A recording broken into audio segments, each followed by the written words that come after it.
High, আসসালামু আলাইকুম। সবাই কেমন আছেন? আশা রাখছি সবাই অনেক ভালো আছেন। আলহামদুলিল্লাহ, আমিও ভালো আছি। আজকে আমি আবারও আপনাদের কাছে চলে এসেছি আরেকটা গল্পের আলোচনা নিয়ে। আর গল্পটা অবশ্যই এখন রিসেন্ট দেখতেছি পাঠিকাদের অনেক পছন্দের তালিকায় পড়েছে। রিসেন্ট না, আরো আগে থেকেই পাঠিকাদের পছন্দ, তাই ভাবলাম কেন নয় গল্পটা নিয়ে আলোচনা করা যাক। আর আমি আগের ভিডিও ডার্ক সাইড ভিডিওতে বলেছিলাম এরপর আপনারা কোন গল্প নিয়ে একটু শুনতে চান আমি বলতে পারি। সো অনেকে কমেন্ট করেছে যে আদিল মির্জাস বিলাভ, তো তাই ভাবলাম আজকে আদিল মির্জাস বিলাভ গল্পটা নিয়ে আলোচনা করা যাক। আর তার আগে আরেকটি কথা বলে দিই, যদি গল্পটি অডিও বুক শুনতে চান তাহলে উপন্যাস ডায়েরি আমার চ্যানেলে চলে যাবেন। অডিও বুক আমি করেছি, সেখান থেকে আপনি শুনতে পারেন। আর যদি গল্পটা আপনি পড়তে পছন্দ করেন তাহলে লেখিকা নাবিলা ইশকের পেজে চলে যাবেন, ওখান থেকে গল্প পুরাটা আপনি পড়তে পারবেন। পুরোটা লেখিকা যতটুকু দিয়েছে ততটুকু, যেহেতু গল্পটা এখনো রানিং চলতেছে। আর রানিং যতটুকু গল্প এখন চলতেছে তার উপর ভিত্তি করে আজকে আমার গল্পের আলোচনা। তো শুরু করা যাক। গল্প আদিল মির্জাস বেলাভড, আর লেখিকা নাবিলা ইশক। গল্পের প্রধান চরিত্র, ছেলে চরিত্র, সেটা হচ্ছে আদিল মির্জা। আর গল্পের প্রধান মেয়ে চরিত্র সেটা হলো রোজা। তো ফার্স্টে গল্পের প্রধান ছেলে চরিত্রকে নিয়ে কথা বলা যাক। আদিল মির্জা, সে একজন দেশের উচ্চবিত্ত ব্যবসায়ী, সাথে আন্ডারওয়ার্ল্ডের একটা শক্তিশালী ব্যক্তি, যাকে লেখিকা এখনো পর্যন্ত মাফিয়া বলে উল্লেখ করে নাই, তবে আমরা যেহেতু আন্ডারওয়ার্ল্ডের নামের সাথে সম্পর্কিত সবকিছুকে মাফিয়া হিসেবেই চিনি, তো সেক্ষেত্রে আমরা বলতে পারি যে আদিল মির্জা এখানে মাফিয়ার ক্যারেক্টারটা প্লে করেছে গতানুগতিক দিক থেকে বলতে পারি। বাট লেখিকা এখনো মাফিয়া শব্দটা উল্লেখ করে নাই, আমি যতটুকু পড়েছি ততটুকুর মধ্যে আমি বলতে পারি। আই এম নট শিওর, যদি করে থাকে আপনারা আমাকে বলতে পারেন। আমারও ভুল হতে পারে, কারণ আমি একজন মানুষ। তো যাই হোক, এরপর বলা যাক। আচ্ছা, সে কিন্তু অনেক শক্তিধর একজন মানুষ, দেন অনেক রিচ পার্সন। আর তার একটা মেয়ে আছে। মেয়েটার বয়স সম্ভবত 7 কি 6 বছর হবে। তো তার নাম হচ্ছে রিদি। তার আরো একটা নাম আছে, আর আরো একটা নাম, যারা গল্প শুনেছেন তারা আমাকে কমেন্টে বলে যান তার আরো একটা কি নাম আছে। আপনাদেরকে একটা হিংস দিয়ে দেই, সেটা হলো যে তার নাম সরিয়া দে। আচ্ছা, যাই হোক। তো আদিল মির্জার হচ্ছে যে ব্যক্তিত্ব, তার ব্যক্তিত্বটা অনেক বেশি কঠোর, তার সাথে ফানি কিছু যায় না, অনেক বেশি ব্যক্তিত্ববান, অনেক বেশি ধরো যে স্ট্রং পার্সোনালিটি তার। তারপরে বলতে পারো যে সে অনেক বেশি কঠোর, খুব অল্প কথা বলে, অ্যান্ড সব বিষয়ে অনেক স্ট্রিক্ট। প্রতিটা বিষয় সে তীক্ষ্ণভাবে নজরদারিতে রাখে, এবং সে তার মেয়ের প্রতি অনেক বেশি ভালোবাসা, অনেক বেশি যত্ন, অনেক সবকিছু দিয়ে একজন কি বলবো, একজন সুদর্শন পিতা হিসেবে তার মেয়েকে বড় করছে। সে তার মেয়েকে অনেক বেশি ভালোবাসে। অ্যান্ড তার অতীত নিয়ে একটা কাহিনী আছে, যেটা আমি আলোচনার মধ্যে বলবো না, কারণ সব যদি আলোচনার মধ্যে বলে দেই গল্প পড়ার ইন্টারেস্টটা হারিয়ে যাবে।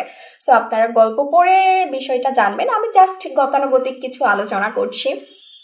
তো আদিল মির্জা অনেক ডেঞ্জারাস একটা লোক। তাকে সবাই ভয় করে, তাকে সবাই চেনে জানে, তার ব্যক্তিত্ব কেমন সেটাও সবাই চেনে। সে সবসময় বডিগার্ড নিয়ে ঘোরাফেরা করে।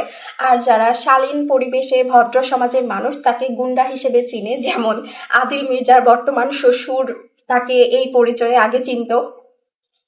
যাই হোক, সো আদিল মির্জা এক কথায় একদম পুরো একটা মাফিয়া ভাইব নিয়ে চলে এসেছে আমাদের মাঝে।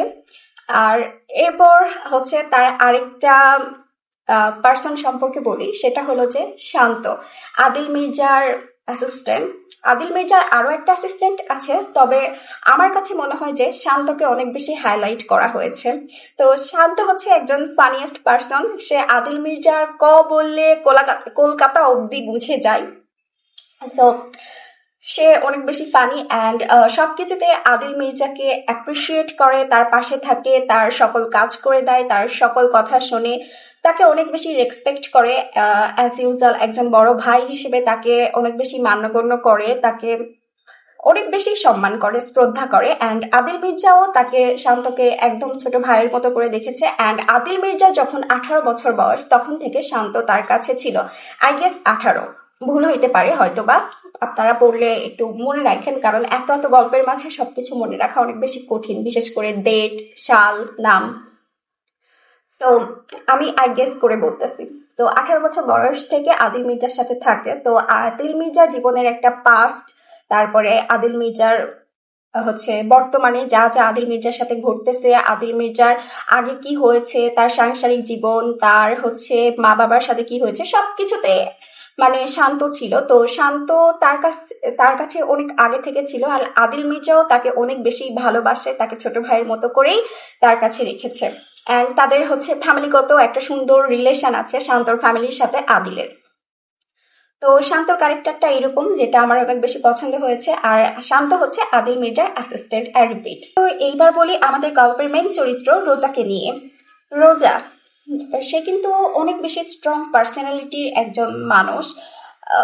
যেহেতু এখানে নায়ক নায়িকা কেউই ছোট না, তাদের বয়সের ডিস্টেন্স আছে, বাট তারা দুজনেই অনেক বেশি ম্যাচিওর। সো রোজাকে এখানে সম্পূর্ণ একজন ম্যাচিওর মেয়ে হিসেবে প্রেজেন্ট করা হয়েছে। সেই হিসাবে এখানে কোনো ন্যাকামি নাই, কোনো রকমের হচ্ছে ইঙ্গিতপূর্ণ কথা, ইঙ্গিতপূর্ণ ইশারাকে না বোঝার মতো কোনো কারণ এখানে নাই। এবং লেখিকা অনেক কিছু স্পষ্ট করেও বলেছে যে রোজা যেহেতু ম্যাচিওর, সো সে এই ইশারাকে বুঝতে পারে, বা আদিলের অনেক কথাকে, অনেক ইঙ্গিতপূর্ণ কথা, সেগুলো বুঝতে পারে।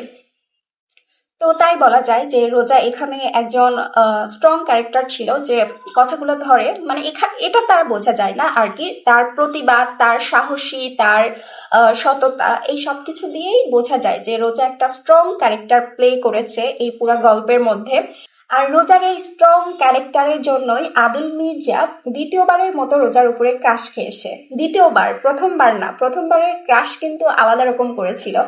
কারণ গল্পটার একটা থিতিস আছে, সেটা হলো যে গল্পটা তোমাকে মনে হবে যে হুট করে একটা দেখলাম, দেখে আমার ভালো লাগলো, কিন্তু না, কিন্তু গল্পের মধ্যে যখন আমরা পড়বো, আস্তে আস্তে যাব, তখন বুঝে হবে এটাকে হুট করে দেখে যে ভালোবাসা বা অবসেসড, কারো প্রতি ক্রাশ খেয়ে গিয়েছে এরকম না। গল্পটা আসছে অনেক আগে থেকে শুরু হয়েছে এই ভালো লাগা, একজনের প্রতি অবসেসড। যেমন আদিল মির্জার রোজার প্রতি অবসেসডটা কিন্তু অনেক আগে থেকে শুরু হয়েছে, অনেক আগে থেকে শুরু হয়ে জাস্ট রোজার একটা সাহসিকতার পরিচয়ের মাধ্যমে আদিল মির্জা ক্রাশ খেয়েছে। কিন্তু সেটাকে আমরা প্রথম স্টেপে যখন গল্প পড়বো, তখন মনে হবে যে এটাই তাদের হচ্ছে ভালোবাসা, বা আদিল মির্জার একপাক্ষিক ভালোবাসার প্রথম সূত্র। বাট এটা না, গল্পটার মধ্যে একটু মানে ইন্টারেস্টিং পার্ট আছে। যাই হোক, পুরো একটা গল্পের মানে আজ অব্দি 49 নাম্বার পর্ব পর্যন্ত যদি দেখি, সেক্ষেত্রে রোজার যেই ক্যারেক্টার প্লে করার ধরন, রোজার যে কথাবার্তা, রোজার যে সাহসিকতা, সবকিছু দিক থেকে মনে হবে রোজা একজন স্ট্রং ক্যারেক্টার। অ্যান্ড তারপরে আসি রোজা আর হৃদির সম্পর্ক। একজন সৎ মা যে তার মেয়েকে এত সুন্দর করে ভালোবাসতে পারে, যদিও বা আগে এটা সৎ মা হিসেবে ছিল না। যেহেতু একটা বাচ্চাকে আমরা যদি বাস্তবিক দিক থেকে দেখি, একটা বাচ্চাকে যদি আমরা অনেক ছোট থেকে মানুষ করে দেই, সেক্ষেত্রে কিন্তু ওই বাচ্চার প্রতি আমাদের একটা মাতৃত্ব বোধের মতো যেই টানটা আসবে, সেই টানটাই এটা লেখিকা অনেক সুন্দরভাবে ফুটে তুলেছে রোজার মাধ্যমে। রোজা যে আদিল মির্জার বাচ্চাকে একদম ছোট থেকে মানুষ করতেছে, তার প্রতি একটা মমতা বোধ, মানে তার কেয়ার করা, তার যত্ন করা, তার ভালো লাগা খারাপ লাগাকে গুরুত্ব দেওয়া, তার দেখভাল করা, তার ভালো লাগার খারাপ লাগার খেয়াল রাখা, সবকিছু মিলায় রোজার মধ্যে একটা মাতৃত্ববোধ ফুটে উঠেছে, যেটা অ্যাজ ইউজুয়াল পরে সৎ মাতে কনভার্ট করা হয়। শব্দটা শুধু এখানে সৎ ব্যবহার করা হয়েছে। যদি আমরা পুরো গল্পর তাদের কাহিনী, তাদের বর্ণনা, তাদের সংলাপ সবকিছু যদি শুনি, এখানে সৎ শব্দটাকে একদমই আমরা বলতে পারি এখান থেকে কাট আউট করে দিতে, কারণ তাদের সম্পর্কটা এতটাই সুদিং ছিল যে এখানে সৎ শব্দটাকে ব্যবহার করা আমার কাছে মনে হয় যে একদমই মানে গল্পটার সৌন্দর্যকে নষ্ট করে ফেলে দেওয়া। সো আমরা বলতে পারি এখানে সৎ শব্দটা ব্যবহার করব না, কারণ তাদের সম্পর্কটাই এতটাই রিয়ালিস্টিক ছিল। মানে হৃদি আর হচ্ছে রোজার সম্পর্ক, যদিও হৃদি রোজার নিজের পেটের সন্তান না, তারপরেও তাদের সম্পর্কটা অনেক বেশি সুন্দর ছিল। আর পুরা পুরা গল্পে না, যতটুকু লেখিকা দিয়েছে ততটুকু গল্পের মধ্যে তাদের সম্পর্কটা এতটাই সুন্দরভাবে ফুটিয়ে উঠিয়েছে, যেটা দেখে আর এই পুরা গল্পটা আমার কাছে মনে হয়েছে সবচেয়ে সৌন্দর্য প্রকাশ করেছে এখানেই, যেখানে হৃদি আর রোজার সম্পর্কটার বহিঃপ্রকাশ ঘটেছে। এতটা সৌন্দর্য বোধক একটা যত্নশীল সম্পর্কের মধ্যে দিয়ে এত কিছু তাদের জীবনে আসছে, মানে রোজার জীবনের একটা ঝড় ঝাপটা, তারপরে আপস অ্যান্ড ডাউনিং একটা টাইম গিয়েছে, তারপরেও তার হৃদির প্রতি কোনো ভালোবাসা কমে নাই, যদিও সে তার হচ্ছে নিজের পেটের সন্তান না, তারপরেও তাদের সম্পর্কটা অনেক বেশি সুন্দর ছিল। আর তাদের এই মানে মা মেয়ের ভালোবাসার সম্পর্কটা অনেক সুন্দর দেখে গল্পটা আরো বেশি সুন্দর হয়েছে। আর আরেকটাও কথা বলবো, সেটা হলো আদিল মির্জা, যে যার কোনো নারীর প্রতি কোনো ফিলিংস নাই, সেখানে হুট করে একটা মেয়ের প্রতি ফিলিংস, তারপরে তার নিজের মেয়ের প্রতি একটা ভালো লাগা, যেখানে সে তার স্ত্রীকে কোনোদিন গ্রহণ করে নাই। এর পেছনে অনেক কারণ আছে, অনেক ডার্ক কারণ আছে, যার জন্য সে তার স্ত্রীকে গ্রহণ করে নাই, অথচ তার বাচ্চাকে, তার রক্তকে সে যেভাবে লালিত পালিত করেছে, যেভাবে তার প্রতি খেয়াল রেখেছে, সো এটা আদিল মির্জার যে ক্যারেক্টারটা প্লে করেছে তার থেকে এটা একটা অপোজিট দিক ছিল, হৃদির প্রতি তার ভালোবাসা, হৃদির প্রতি তার যত্ন। সো এই দিকটা অনেক সুন্দর ছিল, আর এগুলোর কারণেই গল্পটা মূলত সবাই পছন্দ করছে আই গেস। আমার তো এই জন্য গল্পটা পড়তে ইচ্ছে হয় যে বাবা মেয়ের একটা সুন্দর সম্পর্ক, সুন্দর বন্ডিং, তারপরে মা মেয়ের একটা সুন্দর বন্ডিং, সো এই সম্পর্কগুলো অনেক সুন্দর। তারপরে আদিল আর হচ্ছে শান্তর একটা বন্ডিং, যদিও বা হচ্ছে ধ্রুব, এলেন, ক্লান্ত এদের সাথেও আদিলের সুন্দর একটা সম্পর্ক আছে, বাট শান্ত আর আদিলের যে সম্পর্কটা সেটা অনেক মানে একটু ডিফারেন্ট ওদের সম্পর্ক থেকে। সো এগুলো অনেক সুন্দর কিছু জিনিস আছে যা গল্পকে সৌন্দর্য প্রদান করে, গল্পের সৌন্দর্য বাড়ায়। এরপর আরেকটা কথা বলি, সেটা হলো যে রোজার কিন্তু একটা ইয়ে আছে, মানে বয়ফ্রেন্ড ছিল যার সাথে রোজার বিয়ে হওয়ার কথা ছিল, বাট আনফর্চুনেটলি তাদের বিয়েটা আর হয় নাই। আদিল যেহেতু রোজাকে ফোর্স ম্যারেজ করেছে, সো এখানে ফোর্স ম্যারেজ করার আগে তাদের ব্রেকআপ হয়ে গিয়েছিল, আর এর মধ্যে মিস আন্ডারস্ট্যান্ডিং আছে একটা। আর এই মিস আন্ডারস্ট্যান্ডিং এর মেইন কালপ্রিট হচ্ছে আদিল মির্জা।